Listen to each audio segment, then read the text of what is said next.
Good afternoon. It's Monday, the 14th of July, 2014. Welcome to UK Column News. Having a few technical issues this morning, but not this afternoon, not to worry about that. I'm your host, Brian Gerrish. With me in the studio, Mike Robinson. And average day weather-wise in Plymouth, but a lot happening across the world. We're going to go straight in with what's happening with Obama. Major developments over the weekend with huge outcry in the States with regard to his potential impeachment and the sort of diversionary lawsuit which Mr. Boner, the head of the Congress, or the Speaker of the House, is trying to divert people into instead.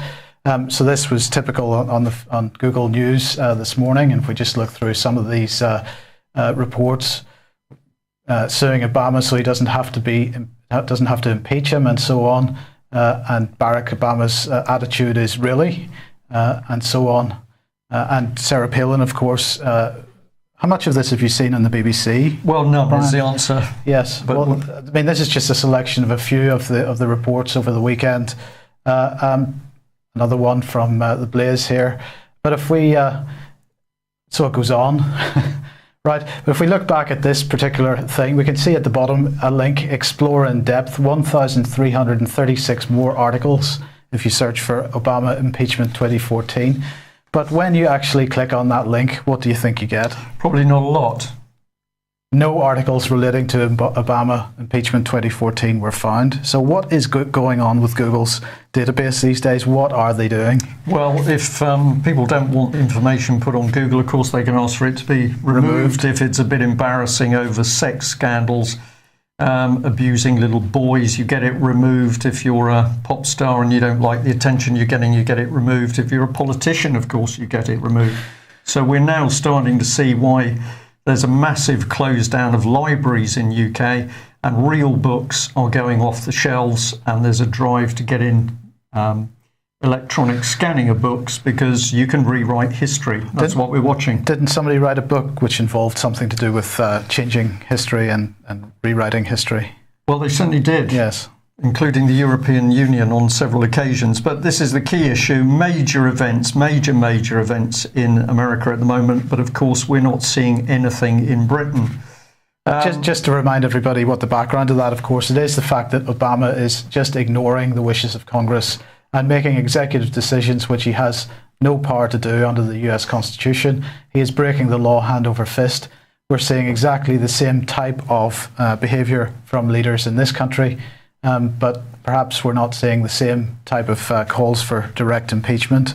Of course, the House of Commons does have the power to impeach anybody in this country. Slightly different meaning of the word, admittedly, but nonetheless, there have been calls recently that Tony Blair should have been impeached for the Iraq War. I think there's probably a number of counts that our past prime ministers could be brought into the Houses of Parliament for on an impeachment charge. Yeah.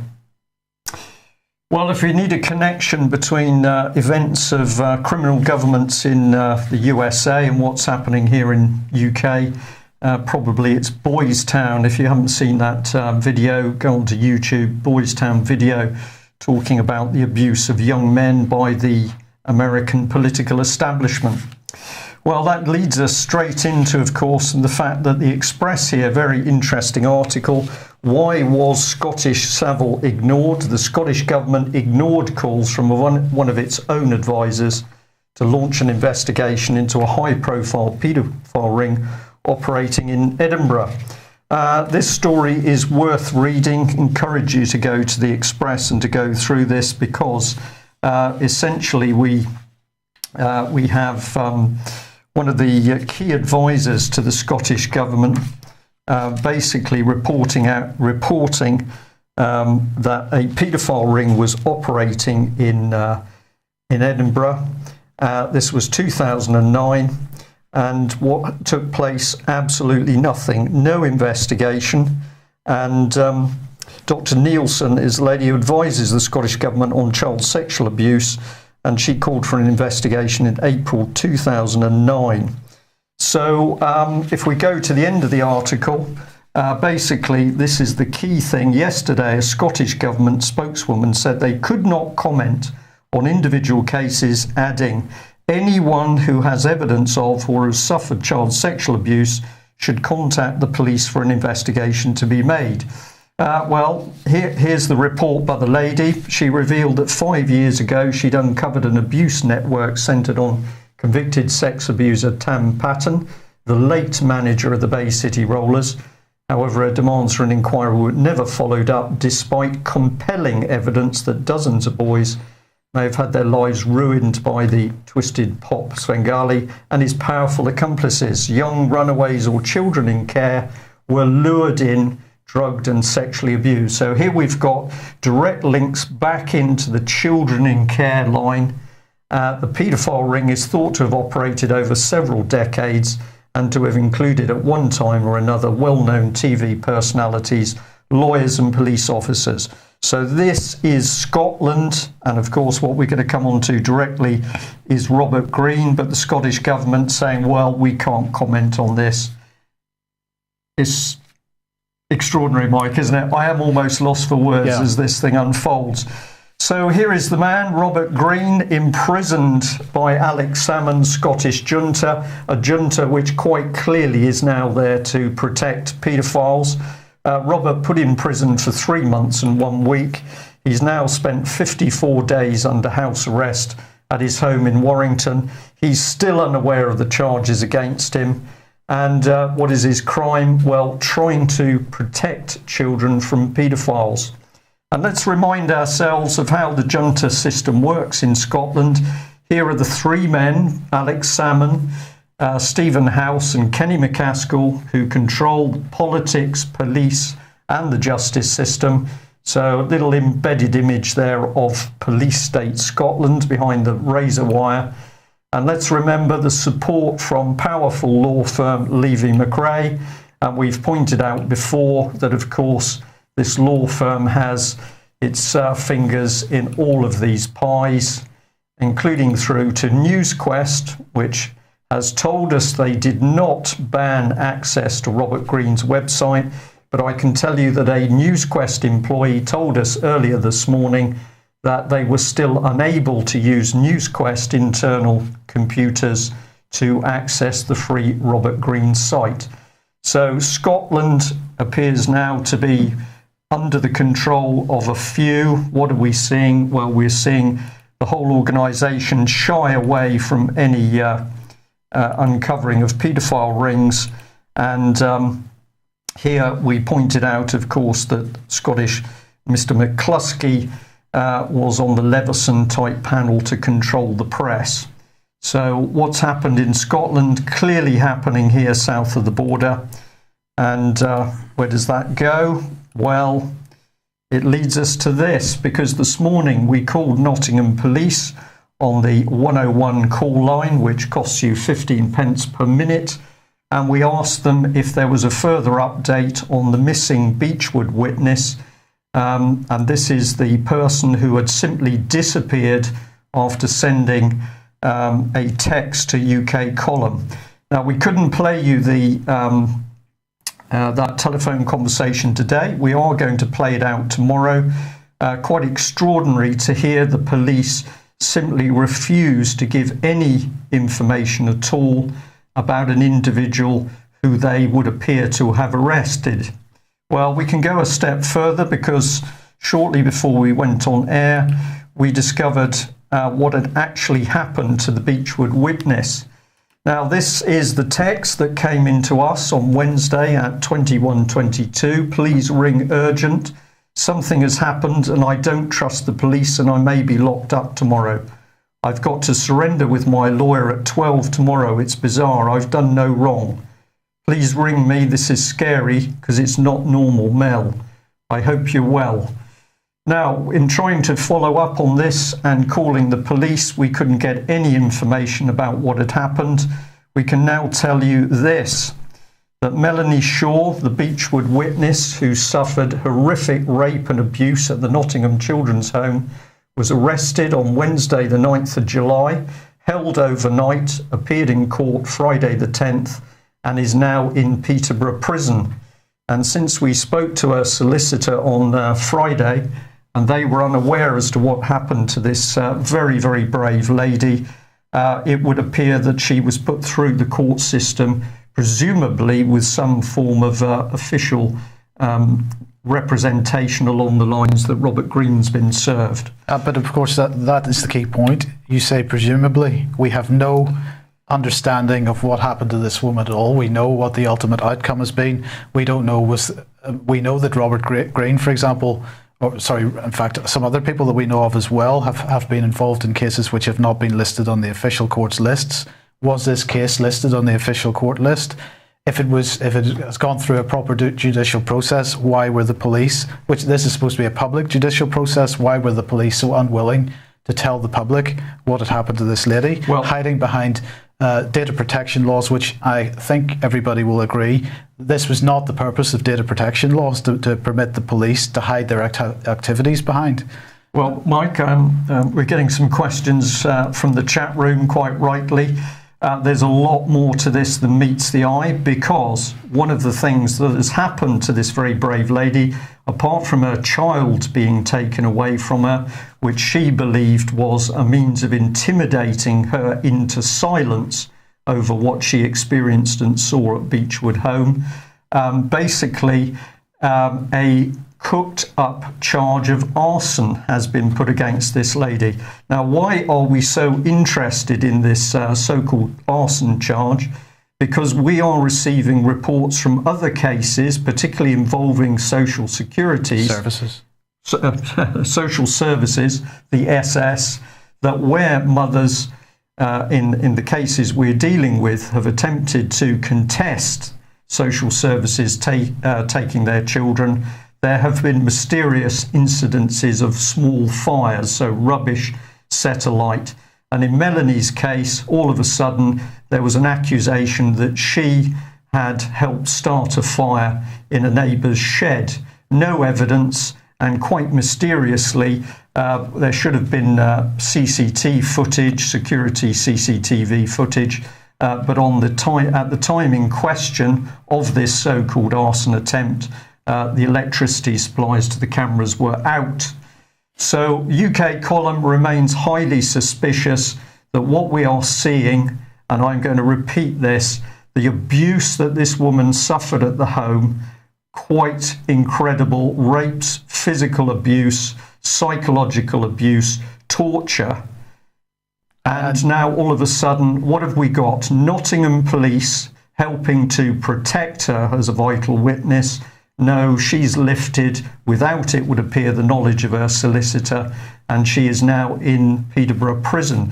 Just before I allow you to come in there, Mike, let's just put up Peterborough Prison, because even the BBC was able to report in 2011 that this was one of the many UK prisons where inmates feel unsafe because of the level of violence, drugs and bullying.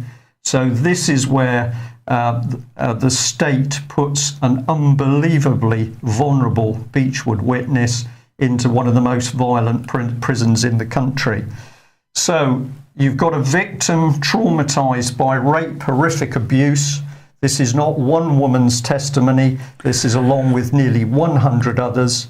Her life gets destroyed. Clearly she's had some problems as a result of that. What do we do with her? We put her in prison. And let's look at the MPs who to date are silent on this issue. We've tried to speak to all of these MPs this morning: Vernon Coker, Lillian Greenwood and Chris Leslie. And again, we're going to look to play out the telephone calls from those conversations this morning. You heard one, Mike. What was your opinion of it? Well, none of these people knew whether or not Beechwood Children's Home was actually in their constituency. That's the case, isn't it? That is absolutely the case. We didn't know. None of them knew that there were 100 victims coming forward. None of them seemed to have taken any interest in this case whatsoever up to date. And none of them were actually prepared to, as usual, engage to protect this witness. Yeah. So what is the purpose of these people? They have no use to us whatsoever, and if anybody intends to vote for any of these three at the next general election, frankly, you should be ashamed of yourself. Well, I'm going to say we're going to ask viewers and listeners to to really do something on this issue. We've sent an email to these three MPs this morning. This is what it said, a little bit small on screen. Dear Ms Greenwood, Mr Coker and Mr Leslie, I've called your constituency and Westminster offices today to establish what action you've taken as Labour MPs individually and or collectively to help the 92 victims of abuse at the Nottingham Beechwood Children's Home. The figure of 92 has been stated by Nottingham Police. Other sources now say there are over 100. May I say that I was surprised and disappointed that your staff all seemed casually unaware of this very serious child abuse case on your constituency doorstep. The abuses include rape, buggery, physical and sexual assault, psychological intimidation, and a number of the child victims' alleged children were murdered. Nottingham City Council and Nottingham County Council are clearly trying to buy their way out of their responsibility for protecting vulnerable young children in care with a £250,000 payout of public money for some 17 victims. Of course, the councils do not admit any liability. I would be grateful for a written press statement by close of play today on your personal positions as MPs regarding the extensive child abuse at Beechwood and your intentions to help victims, protect vulnerable children and bring abusers to trial. So UK Column would like to say we now know that Melanie is in a very bad prison, Peterborough Prison. It is our contention that she has been put there to silence her. In the future, I would predict a conviction. And why would you do this? To make sure that this vital witness is not available to speak out in a credible way on the horrific abuses at Nottingham Beechwood Children's Home.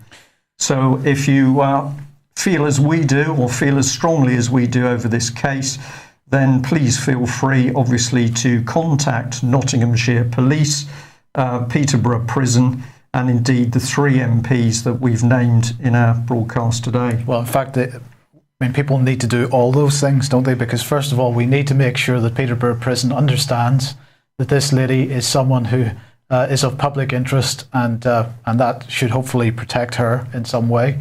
And we also need the MPs concerned to understand that to sit on the sidelines on this type of issue is not an acceptable option. Yeah, so overwhelmingly in the public interest, and that should be why we are all asking our questions. But at the end of the day, if we don't stand up for these victims who hold the key evidence as to the abuses carried out against them, then we are failing the victims and we are failing children in the UK as a whole.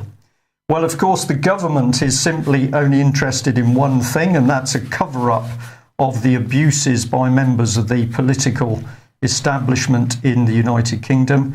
But have we got some good news over this lady, Mike? Yeah, it seems that Butler-Sloss has decided that the pressure which was building on her and her reputation was too much, and she has decided to step down as head of the inquiry into allegations. Of course, she wasn't going to be looking into the inquiry into allegations of historical child abuse. She was going to be looking into the activities of people within the establishment and what they did with dossiers, missing or otherwise. But anyway, she stepped down. Downing Street, according to the BBC here, said it was entirely her decision. And they're saying that a new chairperson will be appointed within days. Good luck with that one, is what I say, because I would say they're going to struggle to find somebody willing to take this particular inquiry on. Well, of course, what we can again ask people to do is whoever the next name the government puts forward as their man or woman to carry the cover-up forward. It is your research, your factual information, which is capable of dealing with these people. So if you've been looking into Ms. Butler-Sloss, you might like to look into whoever the government comes up with next. But we've already seen the spoiling exercise by the wider media, and we thought we'd focus on the Daily Mail. Well, it was the Sunday Mail, in fact, which had this article: Scandals of Sexminster, the cabinet minister who made passes at Etonians and the MP who paid 14-year-old boys for floggings. And we've got a picture there of Viscount Drumlanrig, whose body was found in a ditch in 1894 amid rumours he was having a homosexual relationship with the Prime Minister. So in 2 pages, we have a very tongue-in-cheek, it's all a bit of naughty scandal from the 1890s. And who is the man that has put this article together? In our opinion, a very dangerous article, because it deliberately and in a calculated way undermines the seriousness of the paedophile abuse now being linked directly with members of the British government. Who put this article together? Well, it was none other than this man, Chris Bryant MP for Rhondda.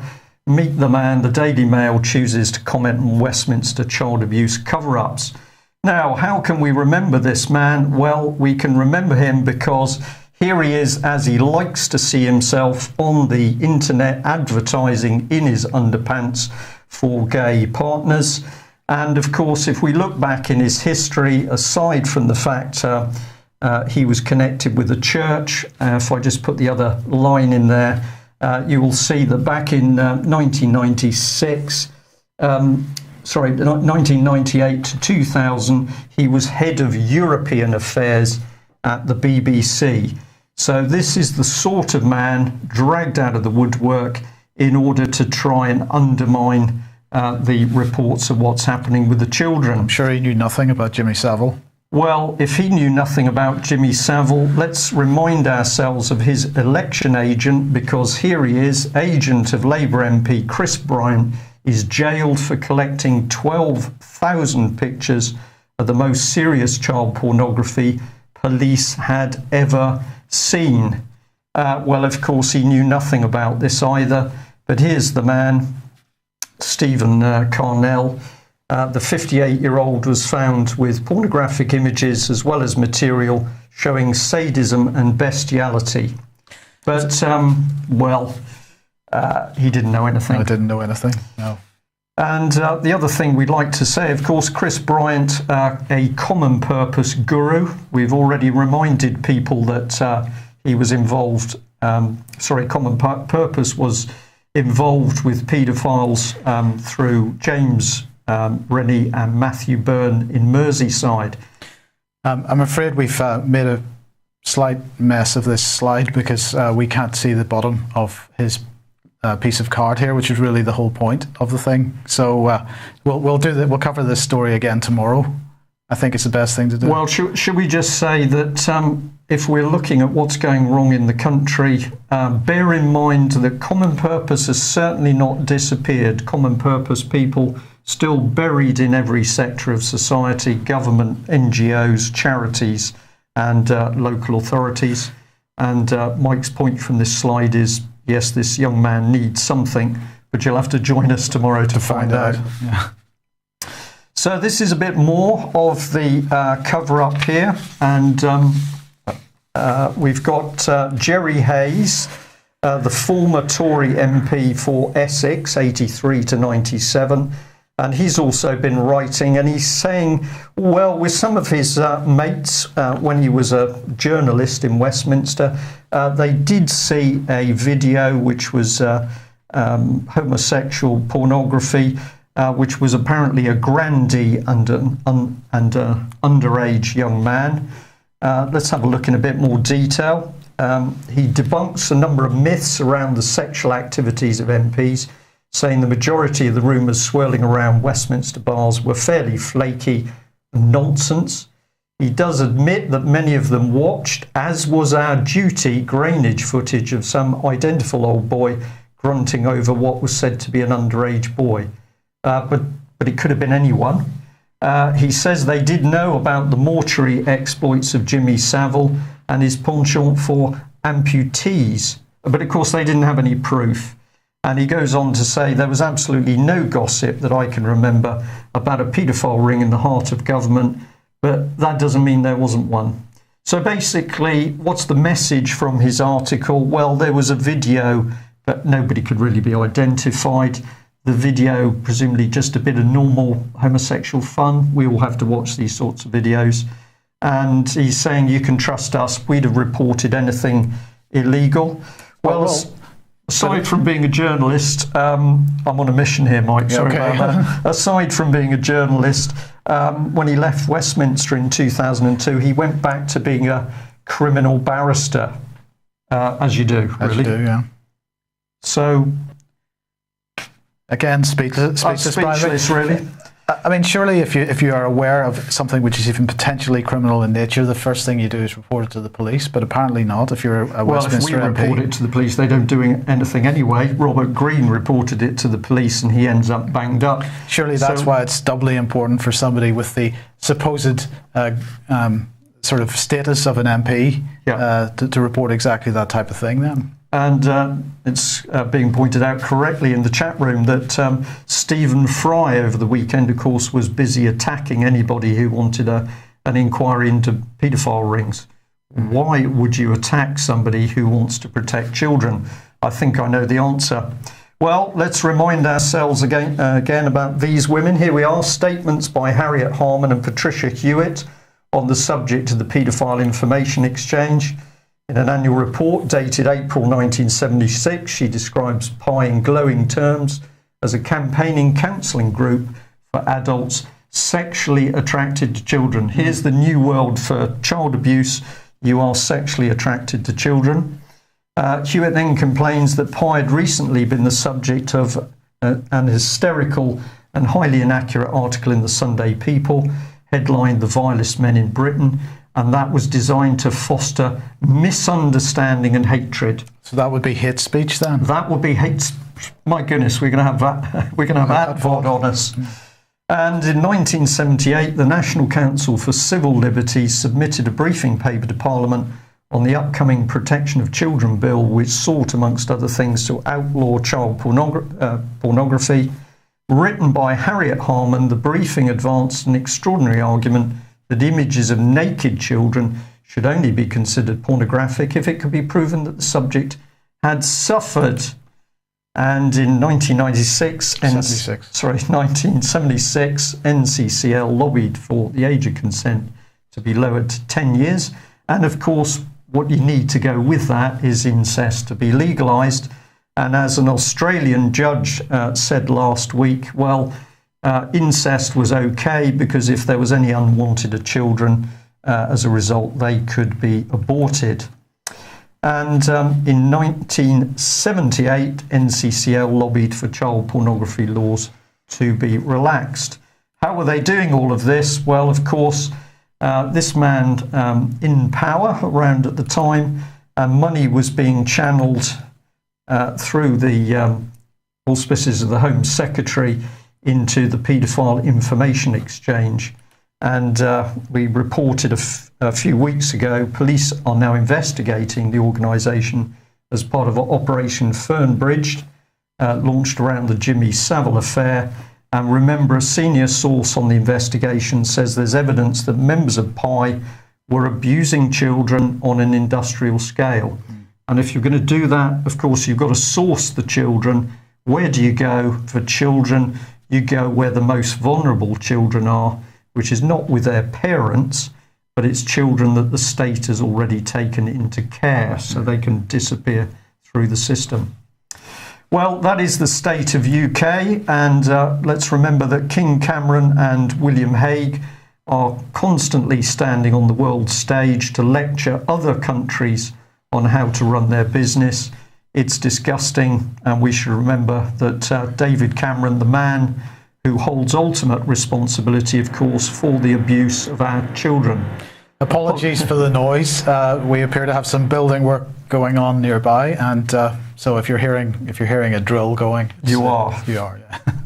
Okay, what have we got overseas? Overseas. Mike? Well, this was an interesting article that appeared in The Independent over the weekend because we've been talking about the role of Prince Bandar in the organisation of terrorism in the Middle East for quite some time. Patrick Henningsen also been discussing it, and glad to see it finally hitting the mainstream media.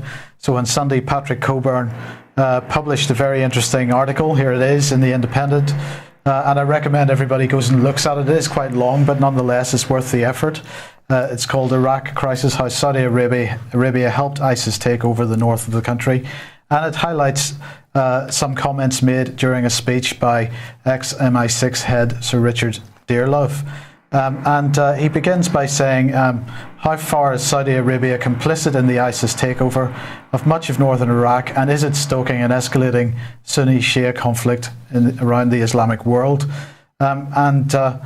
He's highlighting that Sir Richard Dearlove says that Prince Bandar told him that the time is not far off in the Middle East, Richard, when it will be literally, God help the Shia. More than 1 billion Sunnis have simply had enough of them.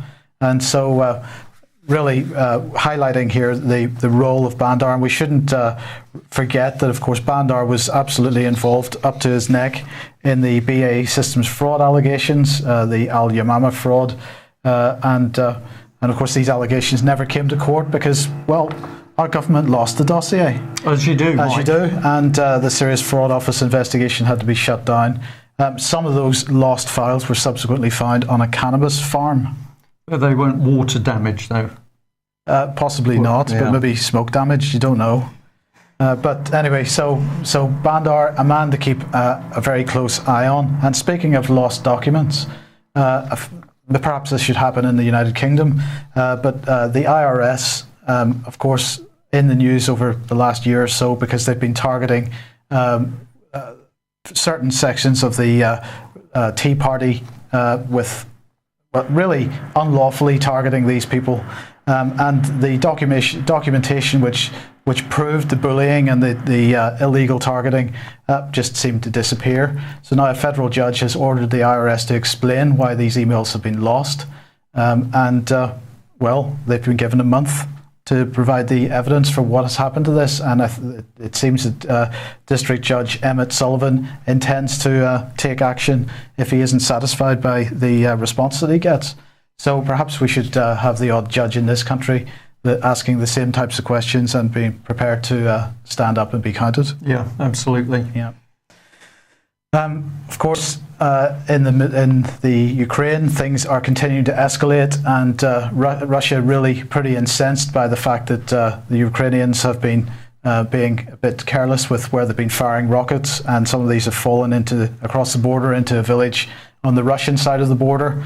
Russia saying that they intend to not take this lying down, as it were, and really just wanted to highlight the continuing escalation. That Ukraine hasn't gone away. This country is dissolving into civil war, as we predicted that it would. It's not really getting too much coverage in the public mind at the moment, but very serious situation. And of course, let's not forget the continuing serious situation in Gaza, with Israel really stooping to new lows, I think. And it was very interesting that, again, very little reporting on this over the scale of the Israeli operation and the sheer level of violence. Well, if we're to believe some of the reports coming out of Gaza, the Israelis are not only using depleted uranium weapons, they're again using white phosphorus weapons. But there's some reports coming out of Gaza saying that, in fact, patients are coming in with injuries that they've never seen before, and they don't really know what type of weapon is being used. So whether it's some extension of the EU or whatever it is. Right.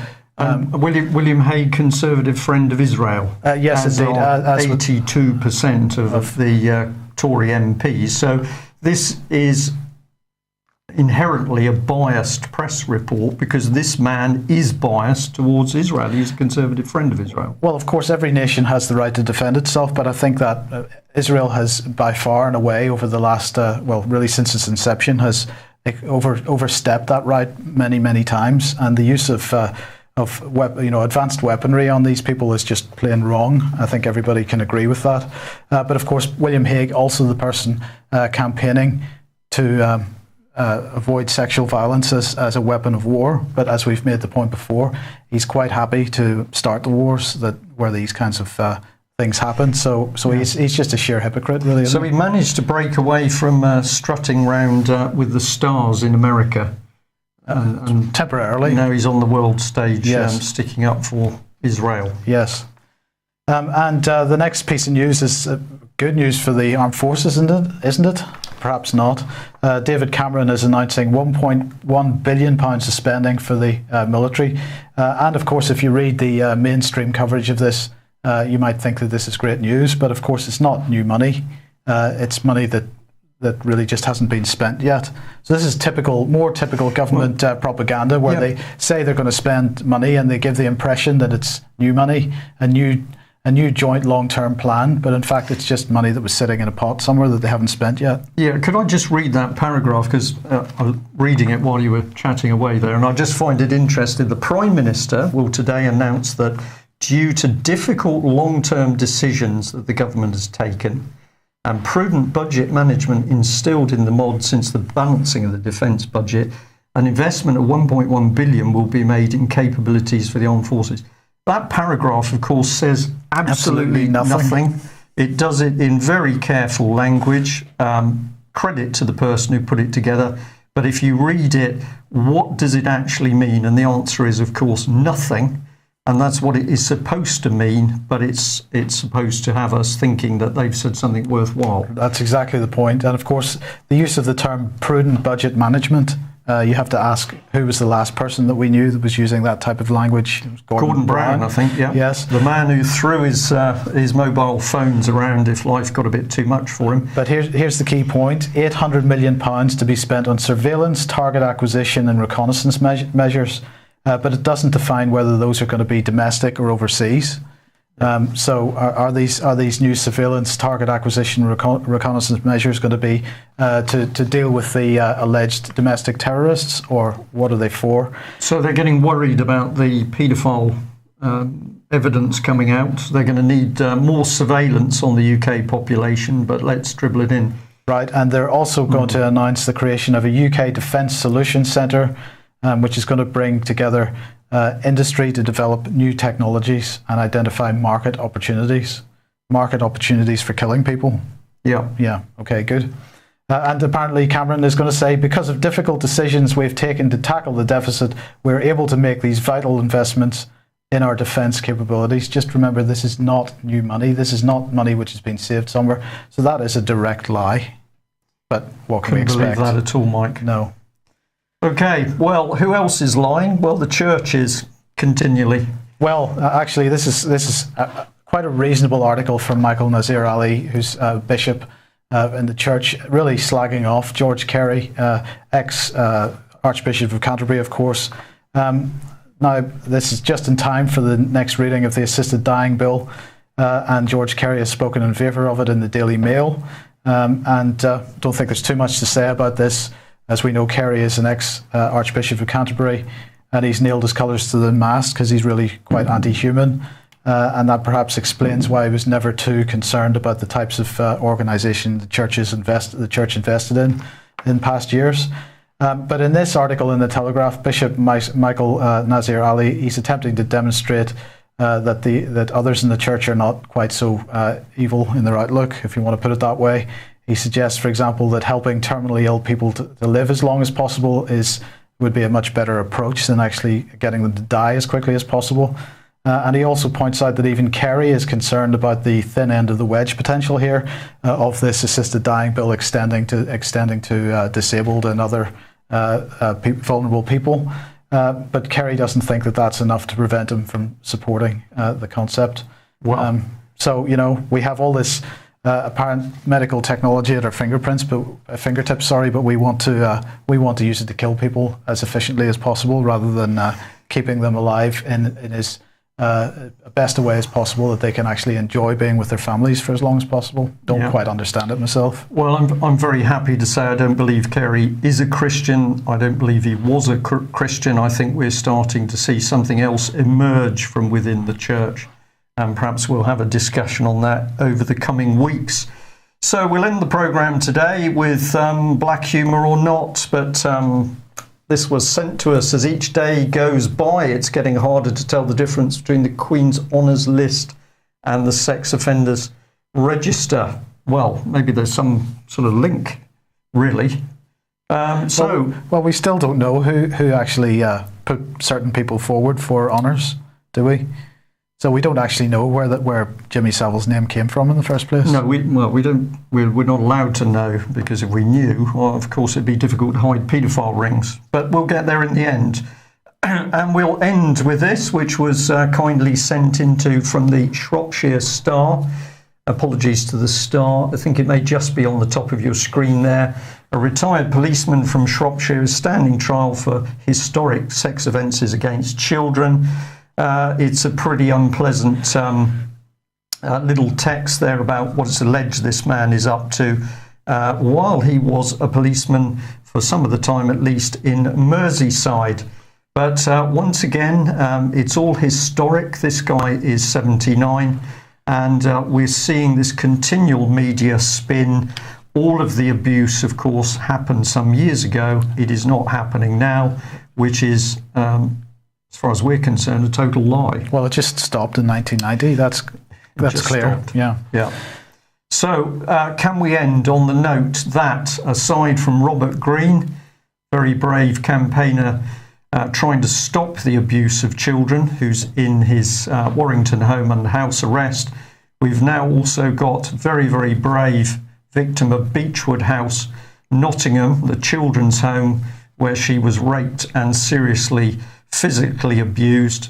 That lady is now in Peterborough prison on so-called charges of arson. Did she get a fair trial? We don't know. Was she arrested with correct procedures? We don't know. Did she have proper legal representation available with her? We don't know. What we do know is that she is on a path to be silenced because she experienced what went on at Beechwood House. So if you want to do something, perhaps you'd like to start with getting in touch with those 3 Labour MPs who at the moment seem to know nothing really about Beechwood House or the 100 victims.